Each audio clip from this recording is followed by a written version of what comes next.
Marami kasing misunderstanding about drag. Mm. Na parang pag drag ba, transsexual ka, gusto mo bang Mm. magbihis babae, cross-dresser ka ba or whatnot. Ano siya, hindi siya form of gender expression. Ito po ay talagang artistic expression. Sumakay ka na ng Normally, jeep or sumakay ka na ng public transport na nakaganyan? sa Pilipinas, hindi pa. Pero nagawa ko na siya, Kuya Nelson, sa ibang bansa. From Drag Race Philippines to Global All-Stars, how would you describe the journey? Larger than life. Hello and welcome to Updated with Nelson Canlas. Ang guest natin ngayon ay nakilala natin sa Drag Race Philippines Season 1 at sa RuPaul's Drag Race Global All-Stars. Ang kanyang drag name ay hango sa Evil Queen. Pero nakilala natin siya bilang pangalan ng fish, Tampalpuke Queen. Updaters, ang ating cool na Global Filipina Glamazon, Miss Eva La Queen. Grabe. Hello! Hi! Hello mga updaters. Hello, Kuya Nelson. Oh my God.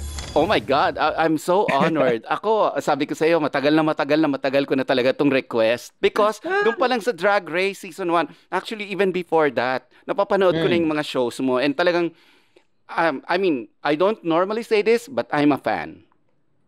Oh my God. Napakalaking bagay niyan, Kuya Nelson. Kasi, di ba, so tingnan nanonood ako ng balita. Nelson Canlas, updated. So, show is happening. This is like, kilala mo ko. And it's parang, oo nga. Dati nagpa-perform lang kami sa bar. For me to be even known at sabihin niyo na maging fan, napakalaking bagay po, Kuya Nelson. Because for me, yung drag, buti nga nagkaroon tayo ng RuPaul's Drag Race eh. Yes. Grabe yung art na inilalagay dito ng isang tao.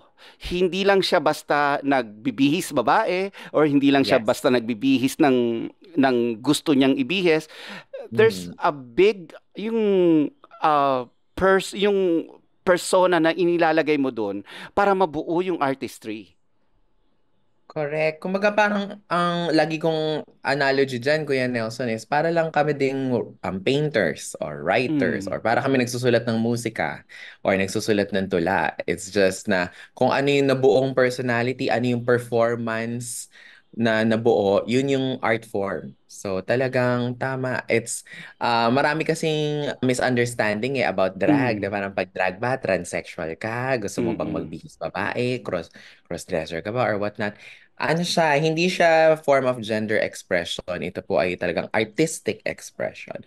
Kumbaga sa normal na buhay ko, hindi naman ako nagbibihis ng ganito eh. Mm. So, Mm. ito talaga yung art, this is an art form na gusto ko ipakita sa ngayon. And then mamaya magtatanggal na ako ng makeup, tutulog na ako ulit bilang lalaki. So, yun Mm. talaga. I saw a documentary about drag. Mm. Um, Yes. Alam naman natin, predominantly gay, yung mga taga-LGBT ang gumaganap sa drag. Pero Yes. in other countries, merong mga straight na gumagawa ng ganito. Yes po. Tama. Nagkataon lang na yun yung satire about it eh. It pokes on gender constructs. Kumbaga, Mm. talagang it's a gender bending art form. It's just a play on gender. Whether may mga cis-born female, they dress up as males. They call themselves Mm. drag kings. And then merong mga cis-male like myself who dress up as females. We are drag queens. Meron ding mga non-binary. So talagang ano siya, nilalaro niya yung gender construct eh. Kasi Mm. aminin na, ang gender naman talaga, ang concept ng gender, it's a spectrum. Hindi That is siya true. black and white. Anytime, anyone can go there. Sino ba nagsabi na ang babae ay duster lamang? Ang kulay na pink ay pambabae. Pero in Mm. reality, kapag ang lalaki ay gumamit ng pink, may magagawa ba tayo? It's just a form of construct lang na binuo ng society for some reason. And that's what drag is about. It pokes on that. It lets you know that you can be anything that you want in life. You have so Mm. much freedom and you can do whatever you want as long as hindi ka nakakatapak ng tao. Oo, at saka kasi ang maganda niyan, 'di ba? You take a personality or you take a Mhm. role, you take a persona, and then Correct. gawin mo larger than life. Yun, akala Yes. kasi nila, 'di ba, magme-makeup ka lang ng babae. Mm. No, 'di ba? Yes, parang in simple terms, ang lagi ko sinasabi, drag, we sell a fantasy. Hmm. So ito pong nakikita ninyo, ito yung fantasy ko bilang as a person. Gusto ko ng mukha kong mayaman, gusto ko ng mukha kong makinis, mukha kong madam, maganto yung buhok. Pero on an ordinary day, wala namang naglalakad ng ganito sa kalsada, di ba? Hindi tayo Pero this is, sure. ay, pwede rin pala. Pwede rin. Wait, na-try mo na bang to go out in public ng ganyan? Yes po. Mm. Sumakay ka na ng Normally, jeep or sumakay ka na ng public transport na nakaganyan? sa Pilipinas, hindi pa. Pero nagawa ko na siya, Kuya Nelson, sa ibang bansa. For example, sa Taiwan. Mm. During Taiwan Pride, as inilakad namin yon na nakadrag ako. Dati, sa Singapore kasi ako before 8 years ako doon. Dati talagang sumasakay ako ng train, Mm. nag-Uber ako, naglalakad-lakad ako sa bar ng nakadrag. And Mm. normally, makikita mo yan, Kuya Nelson, kapag Halloween, sa mga Mm. bars, lahat, actually yung mga drag queens, diyan kami kumikita ng malaki kapag Pasko at saka kapag Halloween kasi maraming gusto nagpapa-makeup ng drag sa amin. So, even other Oh. people, they want to dress up in drag. And yun naman talaga yung gusto namin. Gusto namin i-enjoy ng lahat. Kahit sino pwedeng mag-dress up the way you want to be. You want to feel good about yourself. Yes. Talagang hindi namin ipagdadamot ang drag sa kahit sino, kahit babae, lalaki, bakla, tomboy, kahit sino pa yan. If you want to do drag, we will help you. And masaya siya. Sobrang saya niya, Kuya Nelson. Ikaw ba na-try mo nang mag-drag? Minsan, So, may oo, kapang kita. na-try ko. Game ako dyan. Sige, game ako dyan. Pero teka muna, Eva. Hmm. Bakit sa Evil Queen mo hinango ang iyong drag name?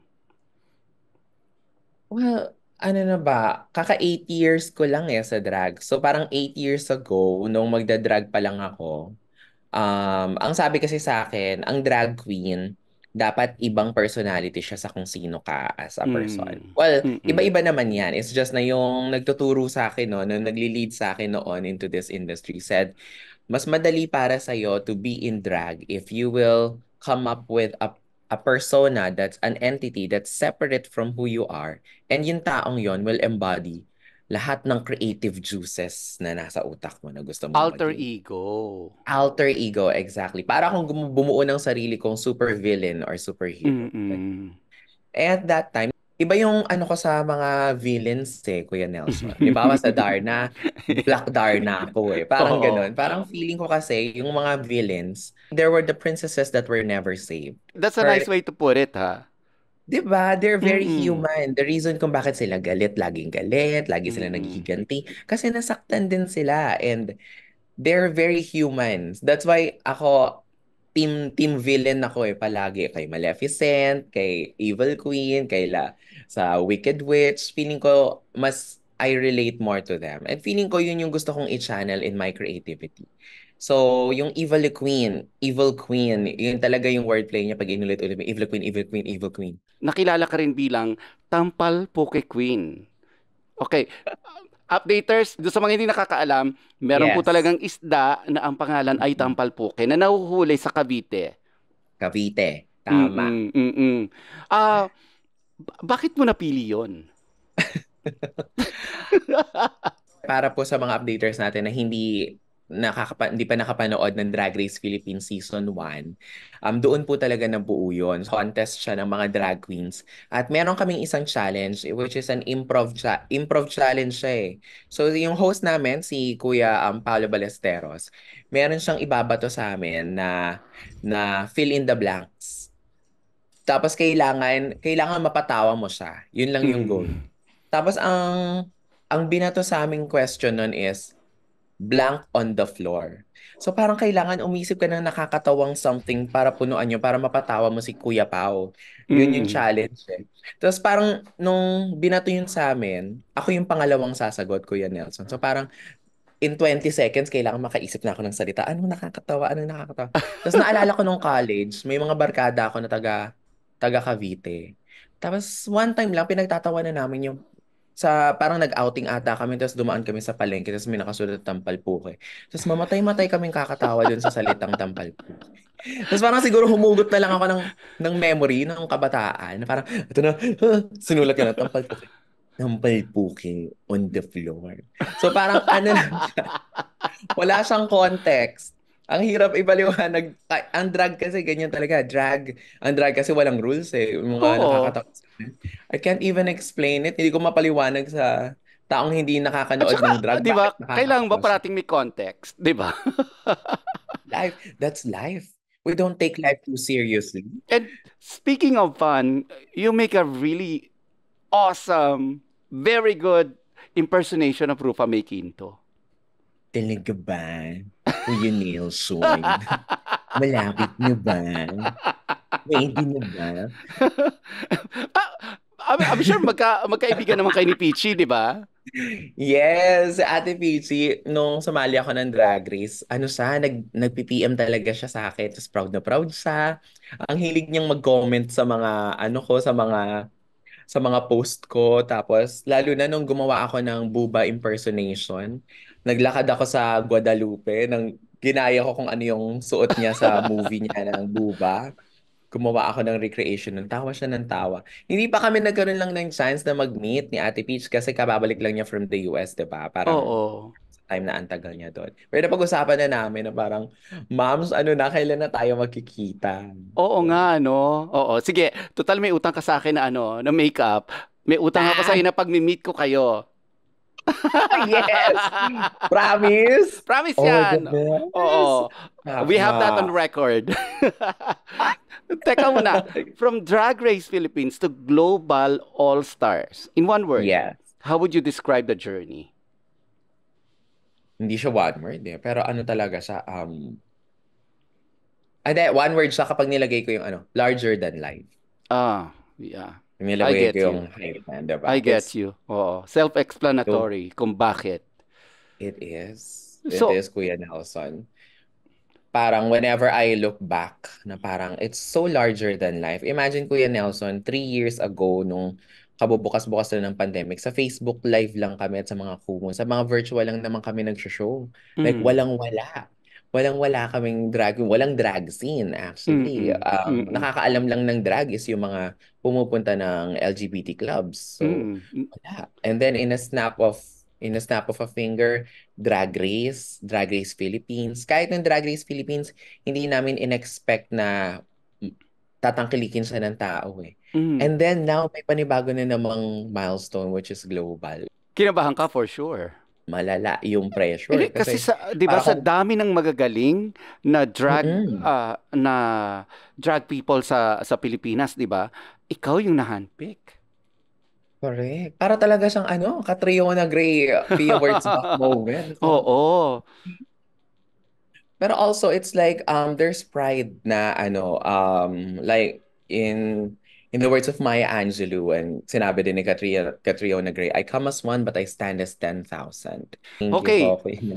Ano ba yung naging payo sa iyo ng sister mo na si Marina Summers sa Oh, unang no, nauna ng lumaban sa international stage sa Drag Race? it's ano mga unang advice sa akin ni Marina is trust that you are good enough. Wow. Madali kasing ma-pressure eh. Ako yung sumunod din sa kanya eh, na parang walang pwedeng mangyari that can stop you from enjoying the experience and like living your life to the fullest. Ito na yun. Ito na yung rurok. Do not let the fear or anxiety take the experience away from you. You are enough. You're good enough. Ikaw ang pinili para dito. Own it. Yun, it's about owning my global drag race journey. Yun yung advice niya sa. Nobody's going to tell you you're a failure but yourself. Exactly. At hindi mo pwedeng i-pattern yung success mo sa success story ng iba. Mm-mm. Ako lang yung nandito sa lane na to. And at that moment, hindi ko na pwedeng tignan gaano kalayo yung narating ni Marina. Ang kailangan ko lang gawin is like focus on myself, enjoy, and live in the moment. Mm-mm. And once you compare yourself with another person and you're competing, you've already lost. Exactly. So parang ano siya, ang saya, even with the preparation no, for Global All-Stars, talagang we had the best designers in the country. Nag-training ako ng voice lessons, Kuya Nelson. Nag-training ako Talaga? ng dance lessons. Nag-take ako ng sewing lessons. Ninenervyos ka pa ba? Pag humaharap ka, knowing na syempre, di ba, once you go out there, lalo na pag napapanood kita, I mean, it's like, kung 100% ang confidence, siguro meron kang 900, ganon. Well, that's part of it. That's part of the job. You have to look like it. Pero sobra. Kuya Nelson, I can't Ninenervyos even. ka? 1 to 10. 11, 12. Wow, totoo ba? Hindi halata. Anxiety, like panic. Kasi nga, lalo na nung nakakaharap ko na si RuPaul. RuPaul Charles, oh my God. Ang Hmm. bayani ng buhay ko. It's like, Hmm. nasa harap ko na siya. And there's always that fear of disappointment, the fear of disappointing yourself, fear of Hmm. disappointing the Philippines, Mm-mm. and Asia. Kasi ako lang ang Asian representation doon. Kumbaga parang isang buong kontinente yung baon ko, hindi lang Hindi lang isang bansa bansa. lang pala. Pero how do you deal with it? How do you deal with the panic attack? How do you deal with the anxiety? I would say ano talaga siya, it's 50% hard work and 50% faith. Kumbaga, ako, I know that I have prepared everything. Meron akong hashtag no stones unturned. During Hmm. na nagpe-prepare kami, lahat ng pwedeng gawin at the exact moment na kailangan gawin. Bawat segundo na humihinga ako is about Global All-Stars. I know that, and I knew I've done everything that there Hmm. is that needs to be done in preparation. And Hmm. then nung nandun na ako, the rest is faith. The rest is faith na parang kung para sa'yo, or kung talagang I had faith in the team that I built and in myself. Hmm. Parang wala na. Enjoy mo na lang yan. From this point on, nabaon mo na lahat ng damit na pwede mong baunin, na-rehearse mo na lahat ng dapat mong i-rehearse. Wala na. There's nothing else that I could have True. done differently. Hmm. Ito na siya. So enjoy the journey. Live in the moment. And yun siya. No stones unturned. But how do you deal with negative comments? Hindi mawawala yan eh. Kasi marami talaga, Kuya Nelson. As in, tapos yung kung magsalita sila masasakit. Talaga, yung As mga in, negative comments na yan. Like sinasabi oo. na, ay, hindi ka naman magaling. Kasi best friends kami ni Marina eh. And then Hmm. people would, gagamitin nila si Marina against me na parang, kapit na kapit ka lang, palibasa masikat sa'yo yung kapatid mo, ganyan. Yung alam nila kung ano yung masakit eh. Yun yung ginagamit nilang True. outlet. Mm-mm. Tapos ang iniisip ko na lang, Kuya Nelson, yung mga gantong salita kasi will never ever come from a person that is happy with their life. Totoo yan. Totoo Yung yan. 'di ba? Walang taong successful and contented and really happy with their life. Wala sa kanila would ever have the inkling to even say utter those words or even pumasok sa isip nila. So Mm. parang with that said, kung ano man yung sabihan nila, it was never about me. Napaisip ako, no? Kasi, oo nga, no? The people na kilala ko na hindi marunong mambash ng ibang tao are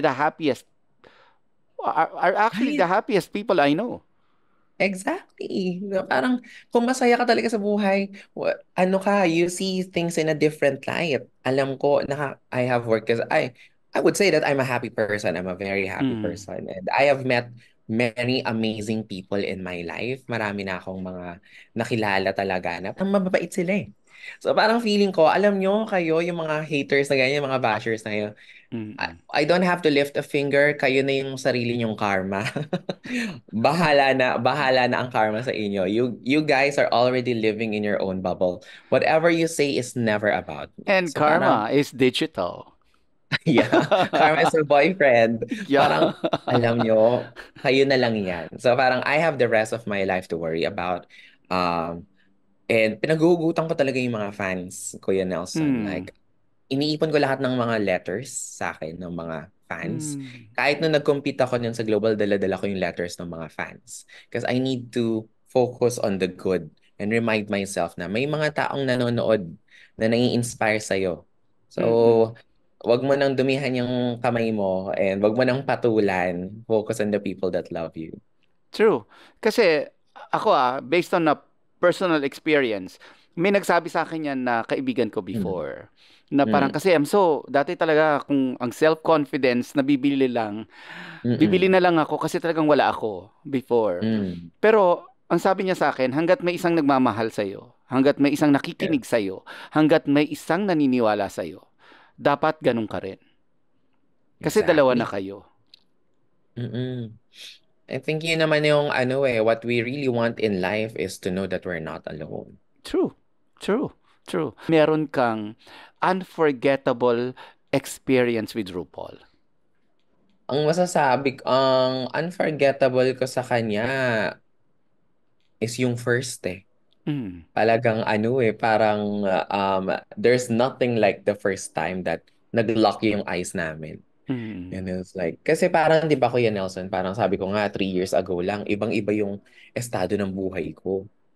And then, I came a long, long way from the other side of the planet to go to there. Parang naiiyak ako kasi parang itong taong to, hindi niya siguro alam kung gaano karaming buhay yung binago niya dun sa kabilang parte ng mundo. And of all people that will let her know of that, ako yon. It's me. Ito yung drag excellence sa Pilipinas na nabuo dahil sa Drag Race. And sobrang grateful and sobrang spiritual nung moment na yon na magkita kami ni Mother Ru, and to call her mother, and yung sabihin niya yung pangalan ko, Eva the Queen. It's like, ilang milyong followers, ilang daang libong drag queens ang meron sa mundo. Pero she knows that Eva the Queen exists. Napakalaking bagay na nun, Kuya Nelson. Ganun siya talaga in real life? Ganun lang siya. Talagang siya, Kuya Nelson. Talagang very queenly. Business. Very regal, and also at the same time, very motherly. Hindi naman kasi nakikita sa edit yung kapag hindi rumorolyo yung camera na minamadali niya yung production kapag mabagal kasi naka-heels kami. Ang mga heels namin, mga 7-8 inches. Talagang sobrang sakit na ng paa ko, Kuya Nelson, parang ako nagbalakad sa blade. Mababa pa yun parang flats pa yung 7 to 8 inches Kalmado pa, oo, kasi may talagang mga yung mga talagang halos nakatimpayad na. Kailangan kong mag-heels dahil ang liit-liit ko. Siyempre, alam mo naman yung mga built nating Asians. So, mamadaliin niya, parang faster. Tapos tatanungin niya kami, parang, gusto mo bang alisin muna yung sapatos mo? Mahaba pa to. Tapos nagtatawag siya ng PA, papatanggal niya yung sapatos ko. Habang rumorol, habang inaantay, nagpapalit ng baterya ng camera or what, no? Patanggal niyo muna. Gusto mo tanggalin? Sige, patanggal mo muna. Parang, kasi ginawa niya yung trabaho She used to be a drag queen. And she is still a drag queen. Alam niya yung pain na pinagdadaanan ng pagdadrag. Alam niya ano yung uncomfortable. Alam niya ano yung masakit. And yung experience that alone na parang meron kaming unifying experience ni RuPaul. Okay, meron ako mga friends na who are doing drag.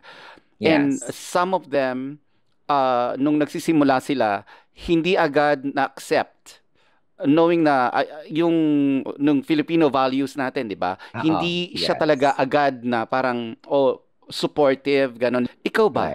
Tumaan ka sa ganon? Nalaman na natin ang drag journey ni Eva La Queen at bukas kakamustahin naman natin ang buhay niya bilang si JC, the boy behind Eva. Kasi tinatanong ko rin sa sarili ko na parang ngayon, pagkatapos ng Global All Stars, ano ka na? Ano nang gagawin ko sa buhay?